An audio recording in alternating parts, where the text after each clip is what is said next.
Nicely said. Well, ladies and gentlemen, we've come to that magical moment where our guest has arrived, and everybody's excited, I'm sure.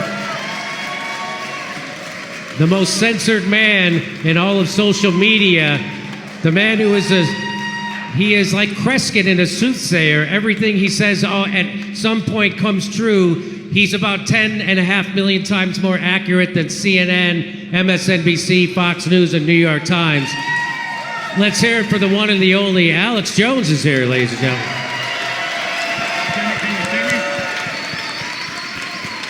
Can you see me, brother? Well, I want to be on with you, but... Alex, can you turn on your video? Do you know how to do... Yeah, I've been trying to connect for a while, but I'm too stupid. Like you say, I make all the predictions, but I can't seem to do that. I've been trying to do it here for about 10 minutes. Sorry I'm late. Can you turn Alex on the monitor? Because I can't hear him. Can you turn him on? All right. My bad. You got me. I'm his son. My bad. All right. There he is. What a build-up you gave me. It's not to be here. Well, the crowd obviously hates you. But anyway, they love you here, Alex. Thank you so much for coming on. We love you here. The crowd loves you. I wanted to get your take. I just saw the new released body cam from Trump's assassination attempt. And did you see that where the one police officer was saying, aren't we all on the same frequency? I warned you there was a guy up here. How come nobody did anything? Let me just get your take on all that. What do you think actually happened at Trump's assassination? Well, it was 100% a total stand down on record. We know that now. You don't have all these coincidences lining up like this. You've had the deep state openly saying they want to kill Trump. And the fact is their Apache failed. So they are just in complete and absolute total panic mode right now and just don't know what to do. But yeah, you add it all together. You have the Secret Service deputy head, who's now the head. It turns out was in charge of never sending the actual security team that actually command and controls the Secret Service and the police. So they didn't send the brains for the operation. And then they left the roof completely open. He was running around for 90 minutes. And now all these new videos are coming out, not just stuff that came out the day it happened. People saying, hey, there's a guy on the roof. But now they're turning it. He was running around with a gun on the ground, not just a rangefinder. So this guy was totally protected. He was trained at a major Homeland Security training facility that trains Homeland Security. He was there 40 plus times. So yeah, when you have all these coincidences all lining up the same way, they're not a coincidence. And so what do you make that they already burned his body? Yeah, they cremated his body. And notice there were no press conferences about why there was a stand down. There was no press conferences about the gun that was used or where he went or any of it. Normally there's any type of big event, there's a press conference that day, the next day, a week later, a month later. Just a total shutdown of info. And then the first 8 hours, the media, the controlled corporate media, was trying to act like that Trump wasn't even shot or wasn't grazed. There was no discussion of the man that was killed, the others that were wounded. So this is what myself and Tucker Carlson have said for the last year plus before the assassination attempt, that with all the lawfare and the impeachments and the criminal charges and fake conviction and all of it, the next thing on the trajectory when none of it works is killing Trump. So do you have any inside info on what happened with Biden and his reported medical emergency in Las Vegas? Well, I was told, Charlie Kirk told the people that I know, like the day it happened, there had been a medical emergency, and then weeks later it came out that there was a medical emergency, and then Biden was flown to Delaware for 7-8 days, wasn't seen, and then now even Pelosi's covered her butt and said, well, I saw the letter from Biden, the resignation, it looked like it was from him. Well, it didn't even have a presidential seal, the signature wasn't the same. So it looks to me, we speculate that they didn't give him the drugs normally on, or they slipped him something, or he had a real medical emergency, or he had some medical problems, and then they just basically held him until he agreed. And then when he showed up 7 days later, he kind of shuffled on to Air Force One in Delaware, and they said, well, why'd you stand down? Why are you giving up? And he said he didn't even agree to it. And now he's done interviews and said he was basically forced out by the Democratic Party. So we can talk about Biden evidence of stealing the election all day long. You can still debate that, but you can't debate that Kamala Harris got as many votes in the primaries as Ronald McDonald. And so this is bigger than them stealing the nomination from, Bernie Sanders in 2016. This is 100% cut and dry. And as Naomi Wolf said on my show yesterday, this is an open coup in America. It doesn't matter what party you're in or who you're involved with. This is really the deep state doing all this. It's very, very dangerous.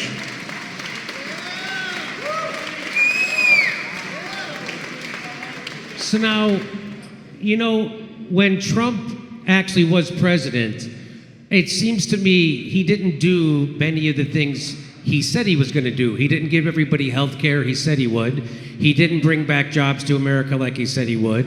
He didn't drain the swamp. In fact, what he did was he put them all in his goddamn cabinet, right? So, and he didn't pardon Snowden. He didn't pardon Julian Assange, and he didn't release the JFK files, and he didn't lock up Hillary Clinton or prosecute any of those people. He didn't do anything, he said. So what do you think if he becomes president, do you think that he's going to do any of those things in his second term? Look, I'm not giving Trump a pass, but he's not from the Washington machine. He was open about how, as a major real estate owner, he gave money to both parties. And he was very, very ignorant and naive when he came in. Then these politicians and politicos lied to him and said that they were going to be loyal and do what he wanted, that they were actually that. So he pulled from the system. And I think now he's going to be different, but certainly Trump has major blind spots. He supported Operation Warp Speed, the poison shots, and all the rest of it. So I don't think Trump is some panacea here. But permanent Washington, the Republican and Democrat establishment does not like Trump. Because he's an outsider.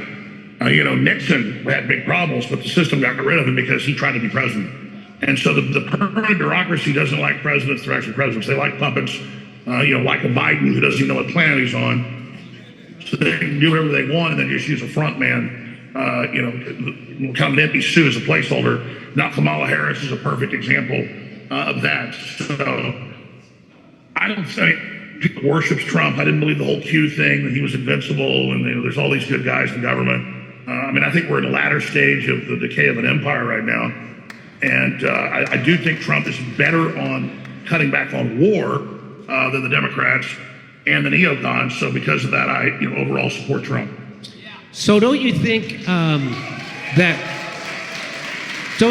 World War III, if it's going to break out, it's probably going to break out in the Middle East right now with Iran, Hezbollah, and Israel, Palestine.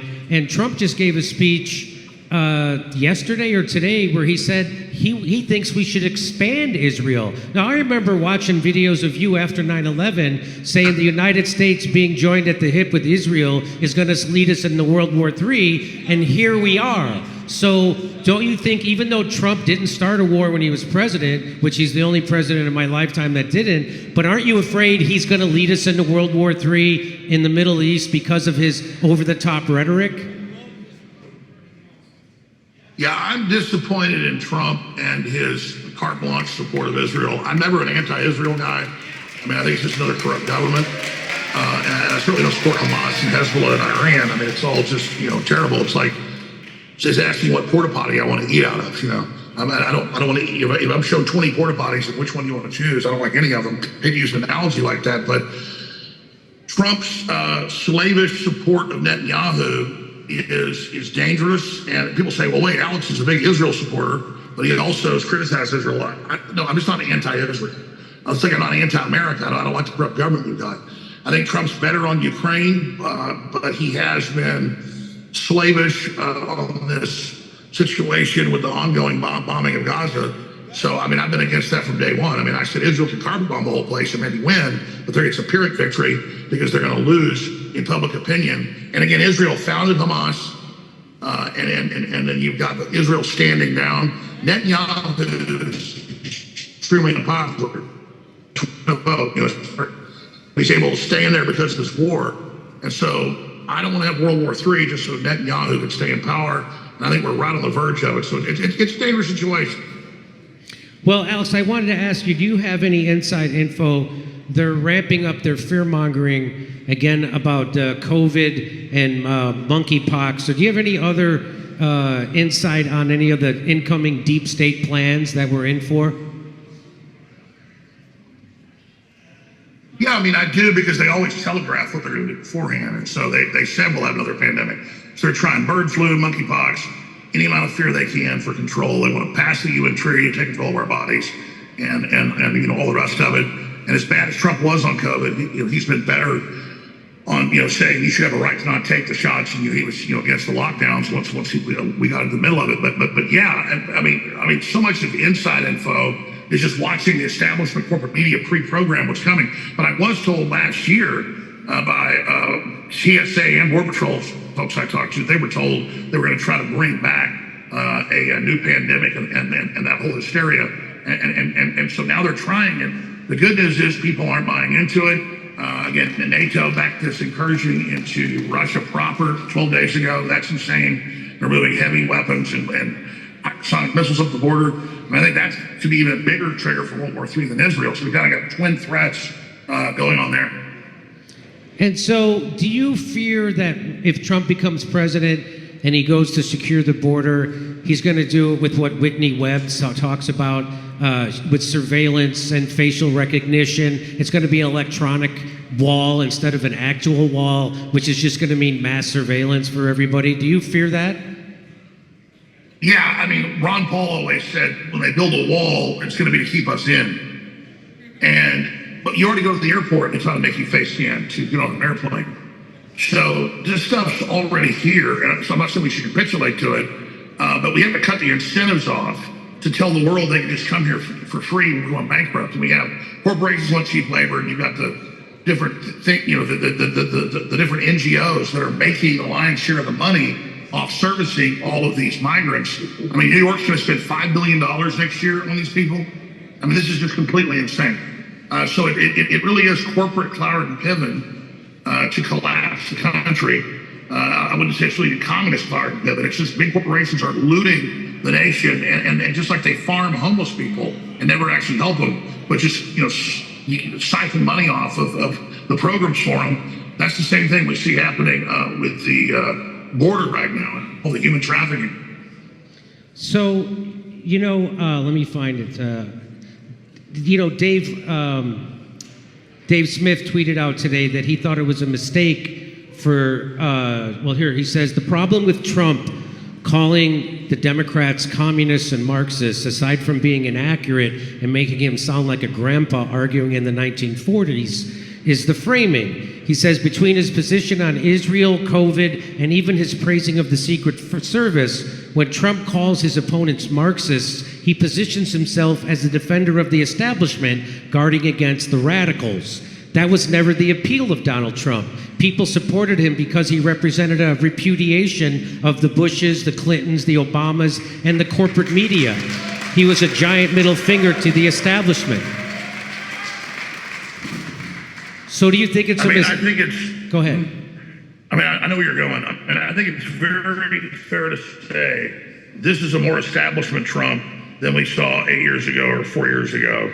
And I think that's his advisors telling him to be more of an establishment Republican, and I don't think that's wise. I think he should be the bomb thrower politically. You know, for the media quotes me on that, you know, the term bomb thrower being he should be the outsider, the populist, the maverick, which he never, as you said, completely delivered on, but the system sees him as that, and now he is definitely, you know, I mean, he should be going after Kamala Harris and Biden for getting almost all the big corporate donations and, you know, all the big BlackRock money, and instead he is acting like, you know, they're Bernie Sanders, you know, and some leftists at a university, and that's not who they are. I mean, they are military-industrial complex puppets. So the big appeal of Trump was being, you know, anti-war compared to them and going against the establishment. That's still the big appeal that they've tried to put him in jail and take him off the ballot, kill him.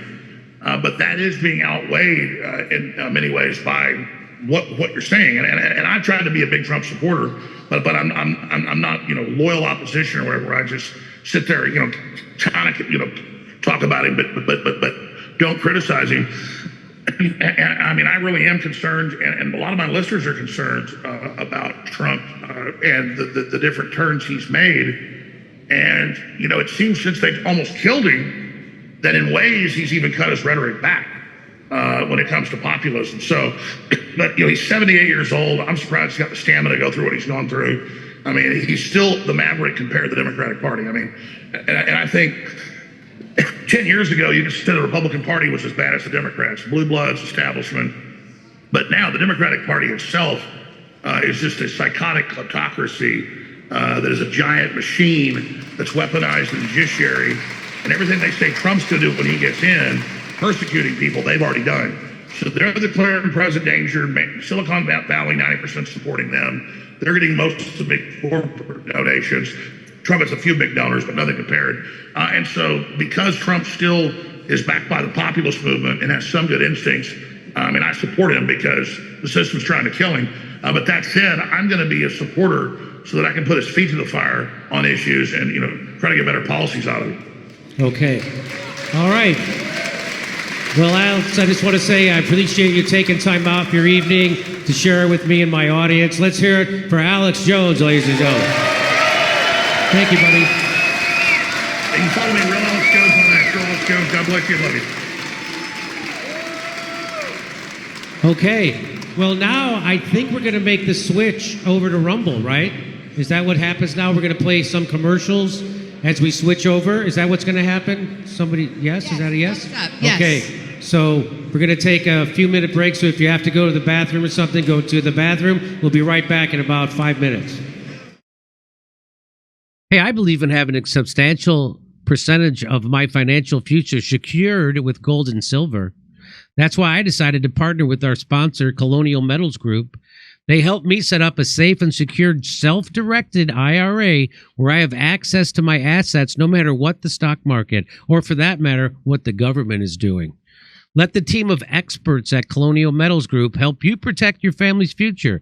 We've put together a special offer for our audience. Click on the link in the description below or call the special 800 number and you'll receive a safe and up to 10 grand in free silver. That's real.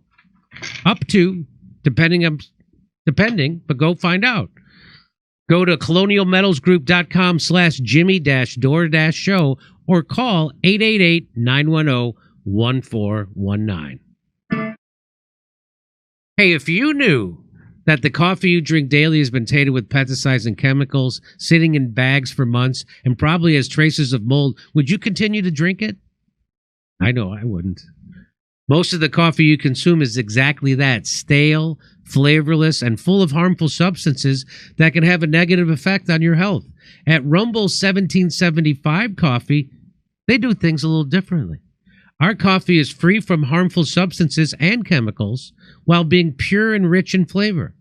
This is because our beans are sourced from high-altitude farms in Bolivia, roasted weekly in Miami, and delivered fresh to your doorstep. And as believers in freedom, buying from us helps fight back against the woke corporations.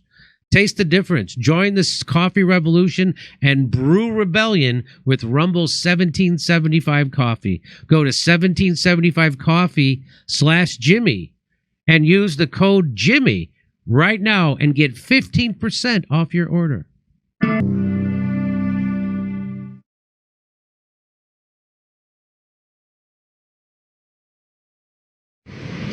Diamonds are a great example of how desire has been manufactured. Again, the most important thing to know about diamonds, there's two major myths.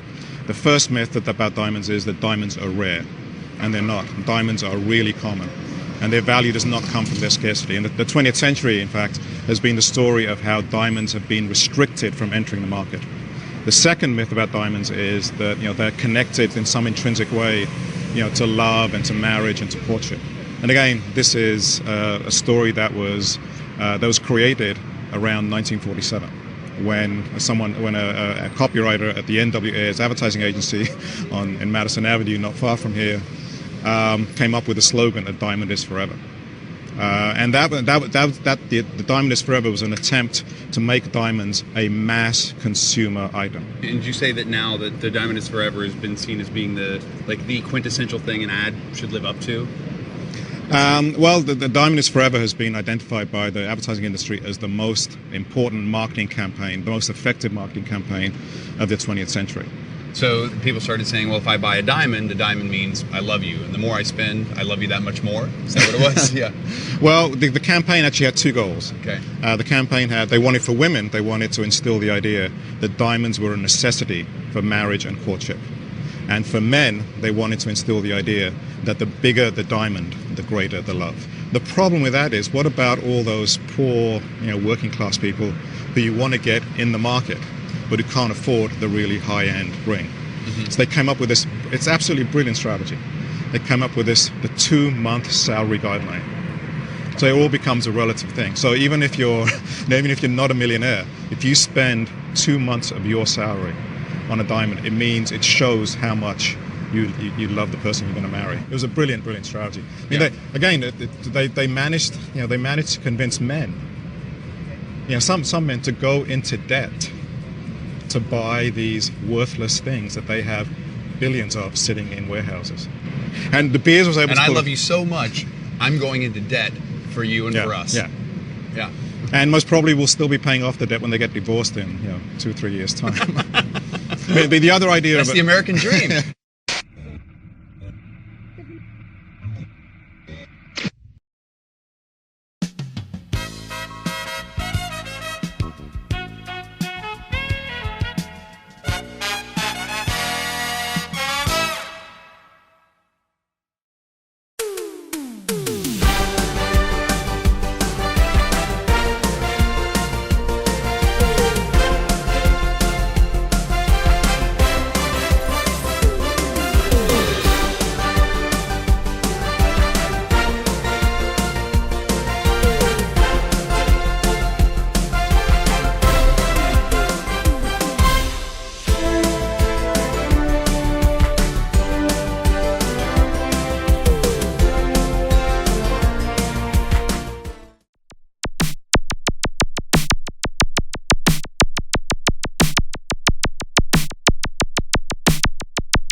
If I were Rabbi Shmuley and diddle diddle diddle digga digga diddle diddle dum, all day long I'd diddle little bums. If I were a Shmuley man, I'd peddle all my dildos, dreidel dildos, selling dildos with my daughter and her mum.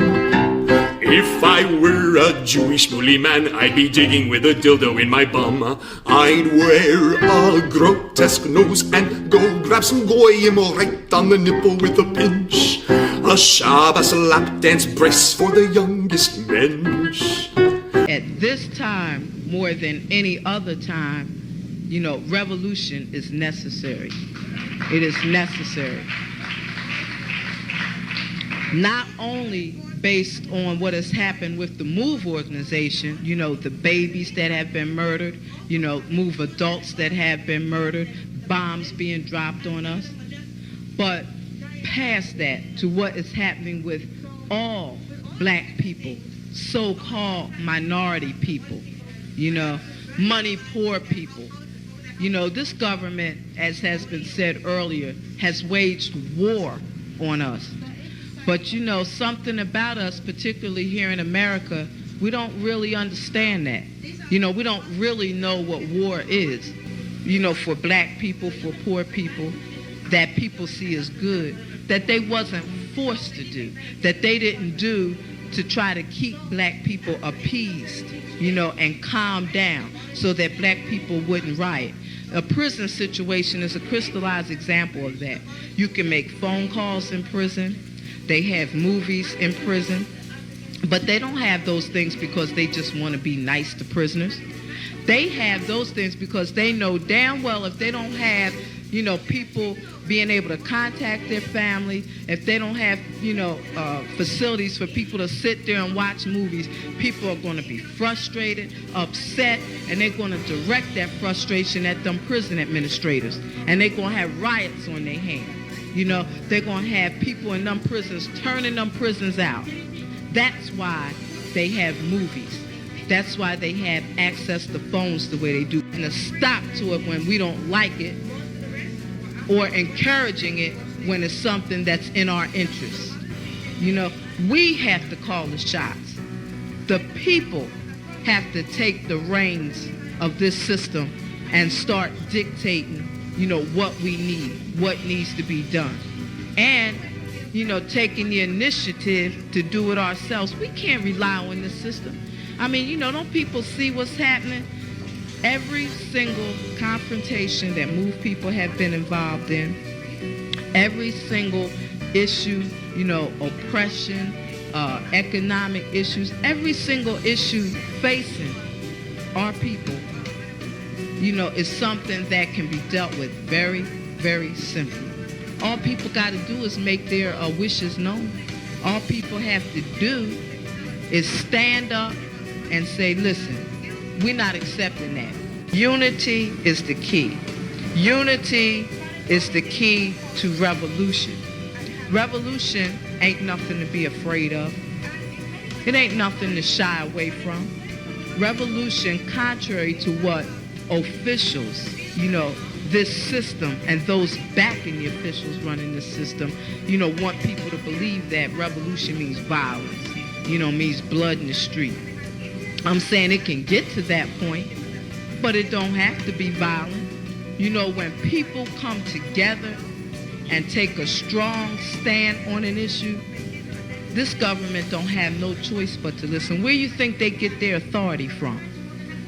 They don't have no power, but they do have authority to do certain things. Where you think they get it from?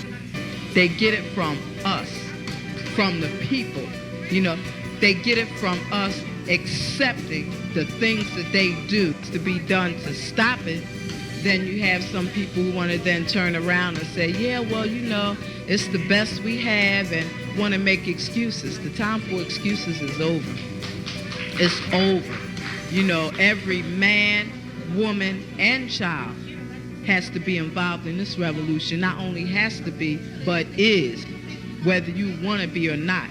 I mean, our babies gave their lives for this revolution on May 13th. You know, men, women, and children were murdered. And not just MOVE babies, you know.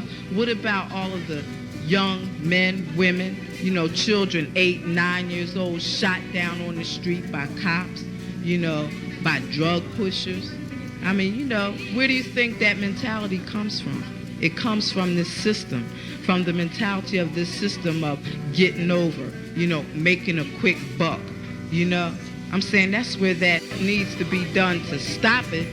Then, you know, what I want people to really, really understand is that it's past time.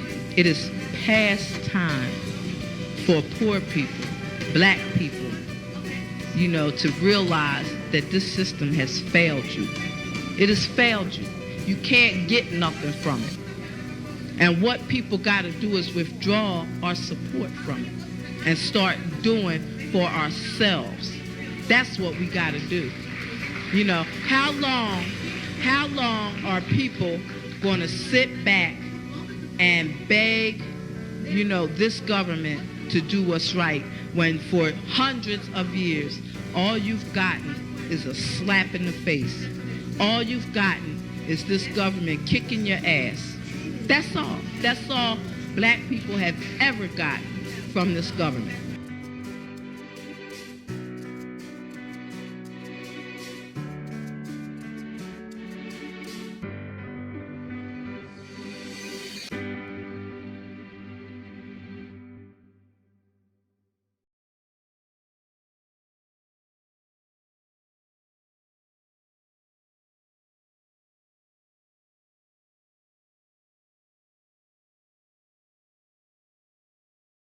Hey, thanks for checking out our YouTube channel. Subscribe by clicking on that button down there for more AM Joy and the rest of MSNBC. And click on any of the videos right here to watch the latest interviews and highlights. And you can get more videos from MSNBC for free every day with our newsletters. Just visit